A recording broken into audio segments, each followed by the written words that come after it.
ছোটবেলায় যখন জলপরীদের গল্প শুনতাম তখন ভাবতাম, ইস, যদি সত্যি সত্যি সামনে থেকে একটা জলপরী দেখতে পেতাম কতই না ভালো হতো, তাই না? এখন সত্যিকারের জলপরী দেখা তো সম্ভব না, কিন্তু এইবার আমাদের লক্ষ্মীপুরে শুনেছি জলপরী এসেছে। আসল না হলেও ওই যে সিনেমার জলপরীটা ওই রকম। তবে যাই হোক না কেন, আমি ভেবে নিলাম আসল না পাই নকল জলপরীটাই দেখে আসি। আসলে ব্যাপারটা কি হয়েছিল জানেন? আমার তখন পরীক্ষা চলছিল, আর যেখানে এই জলপরি আনা হয়েছিল সেটা আমার এক্সাম সেন্টারের একদম কাছেই ছিল। খবরেও দেখেছিলাম। তাই খবরটা শোনা মাত্রই আমার মনে একদম লাড্ডু ফুটে উঠেছিল। ভাবলাম পরীক্ষা দিয়ে বেরিয়েই সোজা জলপরি দেখে বাড়ি ফিরবো।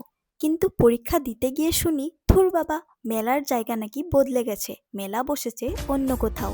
মনটা একটু খারাপ হয়েছিল ঠিকই, কিন্তু পরে শুনলাম খুব একটা দূরে না, একটু টমটম নিলেই যাওয়া যাবে।